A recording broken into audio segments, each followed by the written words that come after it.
Drama serial कभी मैं कभी तुम के आने वाली एपिसोड बहुत इंटरेस्टिंग होने वाली है। आने वाली एपिसोड में आप देखेंगे कि मुस्तफ़ा बहुत ज़्यादा डिस्टर्ब दिखाई दे रहा होता है, क्योंकि शजीना कब्बू जिस तरह मुस्तफ़ा को जलील करके जाता है, मुस्तफ़ा इस बात की वजह से बेहद परेशान होता है। शजीना भी उनके साथ जाने से इनकार कर देती है।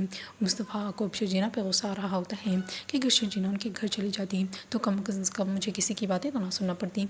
इसी वजह से वो शजीना से यही बात कहता है कि तुम अपनी माँ बाबा के घर क्यों नहीं चली जाती, जिसका दिल करता है मुझे सर उठा के जलील करने लग जाता है। कब्बू जब घर आता है तो बहुत ज़्यादा गुस्से में होता है कि शजीना ने उनकी बात क्यों ना मानी और उसके साथ घर क्यों नहीं आई, और इसी वजह से वो कह रहा होता है कि मुस्तफ़ा किसी काबिल नहीं है और मेरी फूल जैसी बच्ची को भी उसने जलील किया हुआ है। वो बहुत ज़्यादा गुस्से में दिखाई दे रहे होते हैं। मुस्तफ़ा भी गुस्से में होता है कि शजीना अगर उसकी बात मान लेती तो किसी की ज़रूरत ना होती कि इस तरह आकर उसे जलील करने लग जाता। सिदरा बार बार रब्ता कर रही होती है। शजीना भी उसे घर का एड्रेस दे देती है, तो इसी वजह से सिदरा वहाँ पर पहुँच जाती है, क्योंकि सिदरा तो जानती है कि जो कुछ भी हुआ है उसमें मुस्तफ़ा का और शजीना का कसूर नहीं था।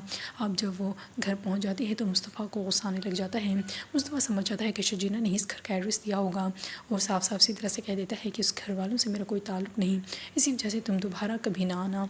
अब वो बहुत परेशान होती है।